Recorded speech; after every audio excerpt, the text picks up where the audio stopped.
Hello out there. I am Amara Graham, back with more exciting content here at Think. I am joined by Mandy. Hi. Mandy, go ahead and introduce yourself and tell us a little bit about what you'll be talking about today. Thank you. So my name's Mandy Chessel. I am an IBM Distinguished Engineer, which means that I'm a technical person. I build innovative systems for IBM. And at the moment I'm working on my favorite project I've ever worked on, which is called ODPI Egeria. And it's creating technology that allows us to exchange and manage metadata. And I'll go into a little bit more detail about what metadata is and how the technology works. Awesome. And it's your favorite project, so It's that's my super favorite. cool. It's so good. It's so exciting. All right, so let's get into it. Okay. All right. So metadata is a word people hear and they never really quite know what it means. So it's really simply data about data. But if you think, when you take a photograph on your phone, the photograph, when you look at it later, they say, well, that photograph was taken yesterday. And you were actually at IBM Think when you took that photograph. So you get a timestamp, you Yeah, get a location. That's exactly right. And that's metadata. And what's super about sort of digital photographs today is that metadata is embedded. It's always there, and you can use lots of different programs to put smiley faces on people, take out the red eye, or if you're into data science, you could actually take photographs all from the same location at different times of the year over many years and really see how that location's changing. So you can do important data science on it because the metadata's there. Prior to digital photographs, we all had to write on the back. You know, this was Auntie Flo's 50th birthday party, and this was Joe, and whatever.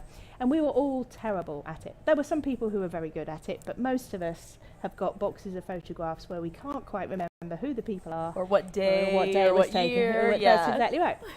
So people aren't very good at keeping metadata, and so we really need computers to do this all for us automatically. And that's really what our project's about. But we've got a few steps to go before we get to the point where it's as good as the digital photographs. So if I tell you a little bit about what systems really look like. So I'm going to show you a picture. Oh, that looks like a mess. It's a mess. And it's actually a testament to how successful we've been in IT over the last 40 to 50 years, in that companies have gone from buying one computer and putting a few things on it, like payroll or admin, to actually running their entire business and everything about their business. And the result is they've built many, many different systems. And you see this picture here is an example from a real company, and it's just a small percentage of the number of systems they have. Every one of those has data inside it. And it's all been designed assuming that system was the only system in the world, and then the other ones have all been bolted on over time. So when we take data out of these for data science, so typically, we need to pull all the data from the different systems and sort of find out what's going on in the organization. The data scientist is just left going, well, I can read some of the words. I know what New York is, but I don't know what these funny numbers are. And so they're left guessing really about what this data really means. But there'll be somebody who actually knows what that information is somewhere else in the company.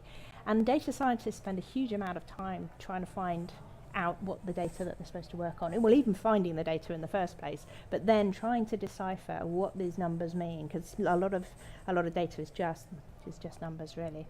So we need to make that a lot easier. Back to the digital photograph. Yeah.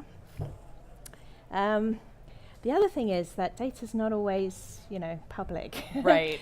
So this is actually payroll data, and very sensitive. Very sensitive, because it's got how much everyone in the company's paid into it. So here we've got they're very sensitive. And so Callie, of course, is actually in the payroll file. So she knows how much she's paid, so she can work out how much everybody else is paid. And it's actually in there. There's a bonus as well as the pay, as people's salaries. So you're not going to give somebody in a company a file with everybody's everything. Everybody's and their home address and everything. So we have to do things we call masking when data scientists work on the data. And again, this needs to be an automated process. Right.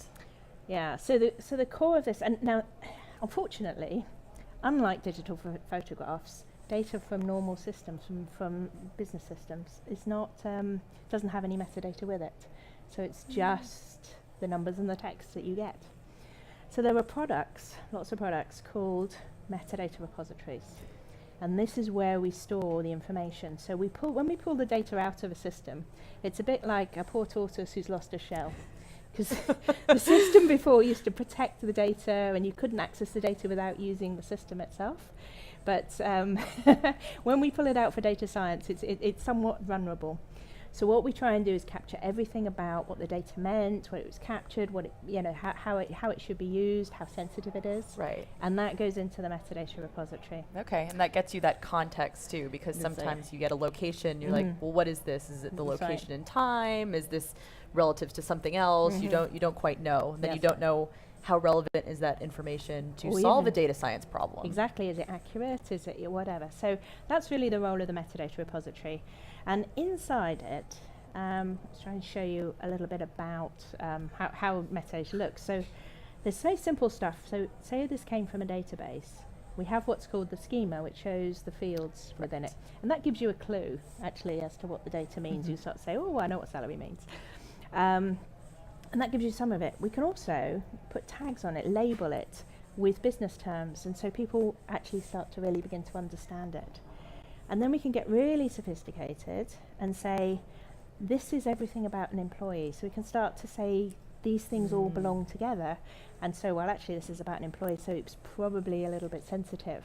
And we can even label our labels. And so here, we're labeling which ones are sensitive. Okay, right? yeah. So inside the metadata repository, we now know, because somebody's done all this work, where the sensitive data is located in. So then you can say that's the one that we need to mask. That's right, yeah. Okay. So if we can get this metadata into the tool that does that actually provides the data to the data scientist, then we can mask the right field. Without anyone seeing what's actually in that field. Exactly, yes. And for different situations, you may allow people to see it or not. So the HR director probably can see that information, but not the data scientist. So this is how we do that mapping. And the good thing about metadata is you can do an awful lot with it. The bad thing is everybody agrees. And so most companies buy lots of different tools, and every single one of them has got a metadata repository in them. They're all different. There's no standardization. And so you end up doing all that work with every tool you buy. So it's expensive to buy a new tool, not because the tool is expensive. Even if it's free, there's a lot of work to actually maintain the metadata. And they normally all start empty. So now we get to, what does Egeria do? So a lot of discussion about, how we need, what needs to change. And so what we're actually doing is we're not saying we need one big metadata repository in the sky that everybody uses. We're saying that you're still going to have different tools with different repositories, but we need to make them talk to one another. And we need a common language that they can talk, because not everybody's going to use the same language in their repositories, and there's an awful lot of really good tools out there that already have repositories. So we created, in open source, we've created an open standard that allows these repositories to talk. We've created the software that actually does the exchange, so all the protocols about introducing one another to each, and exchanging the types that each tool supports. And this is Egeria. So this is the technology we're working on. It's got 2 levels. One level of interfaces, we call this the repository services, and this can basically talk about any type of metadata. We can actually have metadata about buildings or computers or data or whatever, and the repository services, this one's at the bottom, will work with any type of metadata. And then we have very special services for different types of tools, and these are called the access services. So when we look at the protocol, so if you're happy looking at JSON, I don't know how well that's going to come out, but so this is what flows between the servers when we run. So you have at the top is the type information about what is this type of metadata that we're talking about. Okay, so kind of like header information. Yeah, this says, okay. so this is about a database column, this is about a glossary term, we've seen those two things. Then there's some control information, and this prevents us from corrupting the metadata in different repositories. So this says whether a repository is allowed to update that data, or it has to wait for the updates to come through from another system. So each system owns and is allowed to update. Only one system, I mean, is allowed to update at any one time. And then you've actually got the metadata itself, which is the property section. So this describes one thing, one column in a database. Quite a lot. It's quite a lot. And so the access services are much simpler. And they're specialized for a particular type of tool. So this is for a system that's basically appointing people to a particular job in an organization. And this is actually 3 objects, but much more consolidated. So I think it's these 3 objects. So it's a person, a job, and the link between them is described in that small piece of JSON. And actually you can see there are 3 horrible numbers, and these are the identifiers of that metadata. Okay. So that's so again, this is what Egeria does, is it manages that very complex discussion which will support any type of metadata, and then also these simplified APIs for different types of tools. And going on to a little bit more detail, and you can see, you start to see how clever this technology is. So here we have 3 different tools, and you don't want all tools to share everything with everybody worldwide. So we have this idea of a cohort, which is a group of tools that need to share. They need to work together. So that's the cohort. And what happens is they sort of come in one at a time. So the first one comes in, and they have a topic, a Kafka topic, that they add a registration record. And that just basically says, hello, I'm a metadata repository, and this is where my address is on the network. Okay. Then the next one comes in and does exactly the same, and the other one picks it up, and then they actually exchange, and they are agreeing and making sure that they're not going to corrupt each other's metadata because they support the same types. So that basically makes it safe, but it also means that they now have exchanged their URLs, their network address in that process. And so once that's finished, they now can call one another. And if you notice, there's pink metadata appearing in the screens of server 2, and there's blue metadata appearing in the screens of server 1. So they've had that little exchange, and from there, Egeria is now allowing them to act as if each server has all of the metadata from both servers. So it's what we call it's like a virtual metadata repository now that they both talk to. I'm already seeing how this would be really nice for the data scientists who are doing, you know, data cleaning and you know, missing certain things, where they would have previously had to go out and do that investigation on their own, tried to match things, run into issues where there's sensitive data, or there's just issues with how the data is constructed. How do you get everything working? Exactly. So remember, imagine there's 2 teams of data scientists, one using server 1 tools in server 1, and the other using server 2, and one of them has a question and they attach it to one of the items, and another data scientist goes, oh, I know the answer, and they attach an answer, and that goes back. And so it's as if they're all using the same tools, even though they're using very different tools. And that could be the data scientists using server 1 and the HR team or the experts in the data using server 2, and they're able to collaborate through that process, despite the fact they're using very different tools. Right. Now, there are nuances to this. So if, for example, we have some metadata in server 2 that everybody needs, it doesn't change very often, we can actually replicate it through. So server 1's got it, and it'll be a lot faster to access that metadata. Or if server 2 is only available in the week, server 1 needs to have a copy of its own. And this is, again, automatic. It's controlled by rules inside the server, so they can choose what they share and choose what they store as well, depending on their users.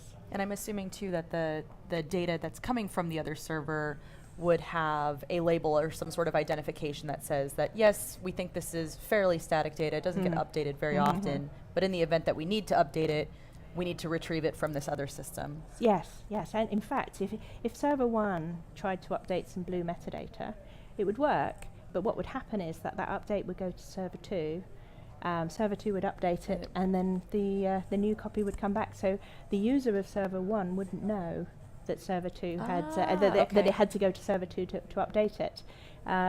But it means that we keep the integrity of the metadata at all times, because there's only one server that's allowed to update it. Okay. Because I was imagining a conflict of some kind, and I was like, I'm thinking kind of like race conditions, things like that. But no, that's it's simple in that respect, but it actually works in practice as well, because each tool typically has a community of users that are creating the stuff they need, and they're building on the work of other teams. So the fact that their local server is the one where they can update the things that they've created, it actually works from a sort of people sense as well as from a technology sense. So, more detail? Yeah, let's go. Let's have a look. So each tool supports different types of metadata. And sometimes you actually want to create relationships between things, because that's where it becomes the most interesting, is when you start to link things together that different tools don't realize. So it helps people collaborate. So here we want to connect a database column, information about a database column, with a glossary term, which is the meaning of the thing. And they're in different servers, so how do we do that? There's one approach, which is that we replicate using the replication. Okay. So then we can create a relationship between it, and we call that copy, that read-only copy, a reference copy. And so that sort of works as long as server 1 supports glossary terms. But if it doesn't support glossary terms, we can't do that trick. But what we can do is bring a third server into the metadata, into that cohort. We talked about the cohort. So you can have sort of general servers that are able to sort of do all the things that the tools that you're using can't do. So they fill in all the gaps. And have a reference to each. That's exactly right. Yeah. And then we can store the relationship there. And the end users don't know that it's not all local to their system. As long as their tool can actually display it, they can see these new relationships. And we have a slightly an additional thing there. So to make the job easier for server 3, you actually don't have to store the whole thing. You can just store a stub, and we call that an entity proxy. And it's basically the identifier of each end and what type of thing it is. And that allows us to form relationships again across the environment. So this is very important, because you have tools that are really good for very specific jobs. Right. But we can also then create connections across, between these tools from different teams. And as you keep mentioning, the end user, so the data scientist, just needs the data. Yeah. They just need some reference. They don't need access to it directly. Yeah. So they just need to be able to see it. Right. Yes. They just need to be able to see it. So this works out really well. That you don't have to move anything. You just store it as a reference. You're able to see it and get your work done. Yeah. Yeah. So here's a practical example we've been working on. It's using some different tools deliberately from different organizations, because we want to make sure that this isn't just an IBM thing. We're trying to get, it's supposed to be an open ecosystem. We want as many different vendors to work in this ecosystem so that their tools become productive the moment a company buys them. So here we've got one of IBM's tools, the Information Governance Catalog. And this is where they're defining all their rules, their policies around how data should be managed. We've got Apache Atlas, which is an open source project that provides a metadata repository in the Hadoop environment. So this is where a lot of the data from the data scientist perspective will be located. And then we have an Egeria server that's filling in all the gaps, so when I talked about the gaps. And it's also supporting these high-level interfaces, these access services that I talked about. With our, this was actually, we called it our MVP, but it's actually quite a complex scenario, as you can see. But we proved that with, we can make changes to the policies in IGC, in Information Governance Catalog, and then it will flow, those changes will flow through to the Egeria server. They're available in the Apache Atlas server for the users of that. And the Egeria server can then configure Apache Ranger, which is a security service. and Guyan, which is a virtualization service. So this allows the data scientist, so that's Callie at the top there, to query data, and she queries Guyan, and then Guyan will fetch the data from the right place.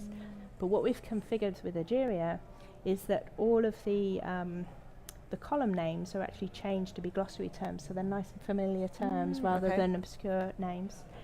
And then when the query occurs, Apache Ranger can then find all the sensitive data from that metadata. If you remember that first picture. Yes, and mask it. And mask it as we need.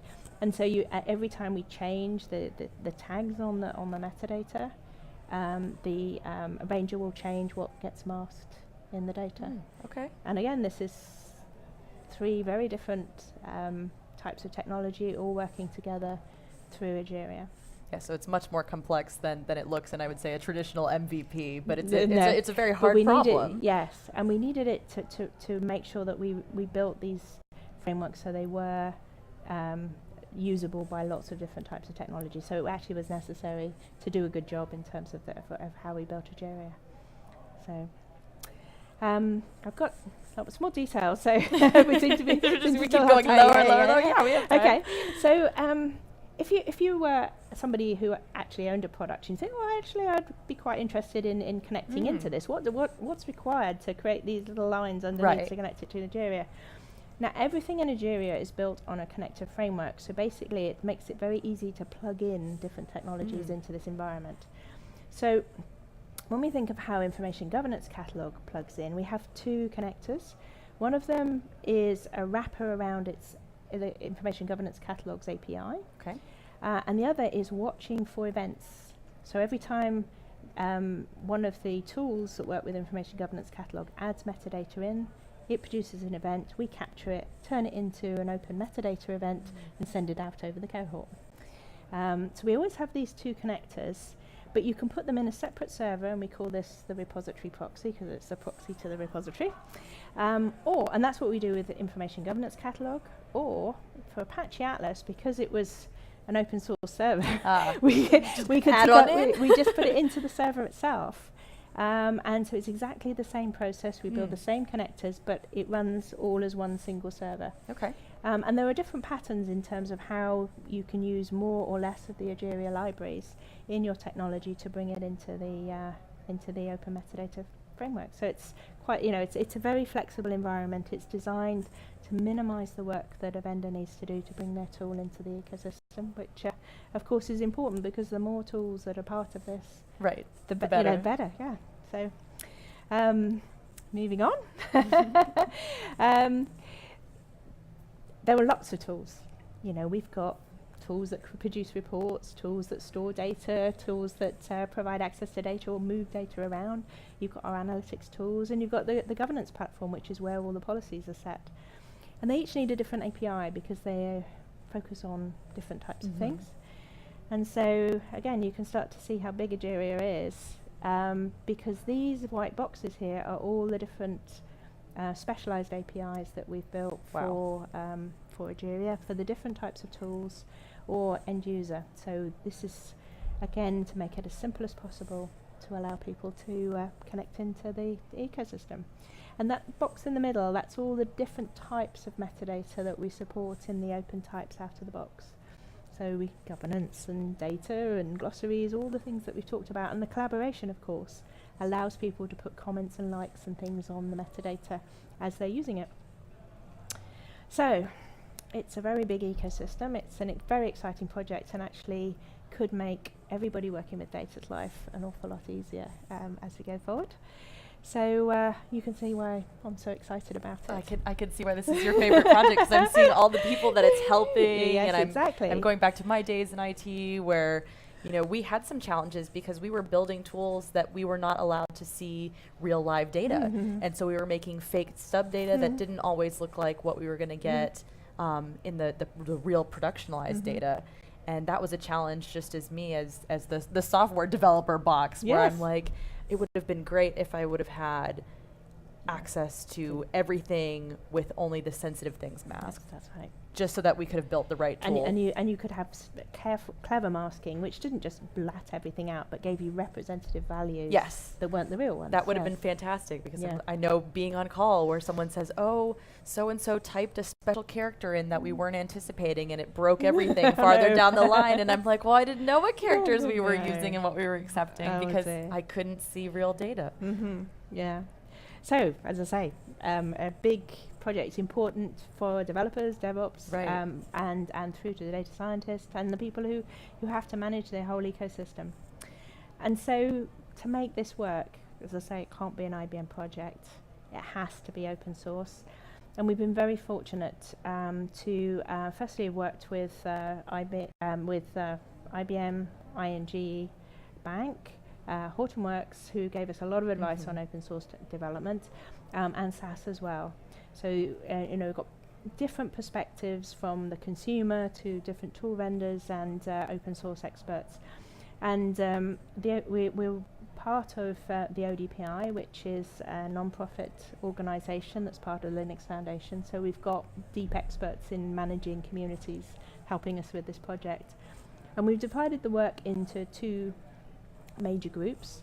Project Egeria is the code, and there's two parts to it. There's the Egeria code, and then there's a compliance or conformance suite, I should really call this, that allows people to test technology and whether it's compliant with the open source, with the open standards. And anyone can run it, and anyone can improve that compliance suite, because it's all, again, that's part of the open source project. And then we're also building best practices around how you do governance, how you manage data, how you identify sensitive data and work with it. And that's being built by practitioners who are helping us build out these best practices. So, as with all open source projects, we never have enough people. Of course, this is where we say, pull requests, come on! Yes, please, yes, please. So this software is on GitHub. You can see the GitHub address at the bottom of the page. And we are definitely looking for help of any sort. You don't need to be a programmer. However, developers are very, very welcome. As a company, you could join the ODPI and just help fund the work. If you're a practitioner, if you've got advice, or actually, if you're new to data governance and you really need help, your questions are incredibly valuable to us, because we have people with a wide range of knowledge about governance, and often those questions remind us that we need to document how you do certain things. So everyone is welcome, and the bigger we build this community, the more impact that we can have on the industry. Absolutely. So I've been looking at the chat. We don't have any questions. So we can go ahead and wrap up. Okay, Mandy, so thank you. Thanks so much for coming on and talking about your favorite project. This has actually got me really excited about it too. Thank you. Is there anything else that you wanted to share other than this help wanted? The help wanted. Just say, please come. Come on. Awesome.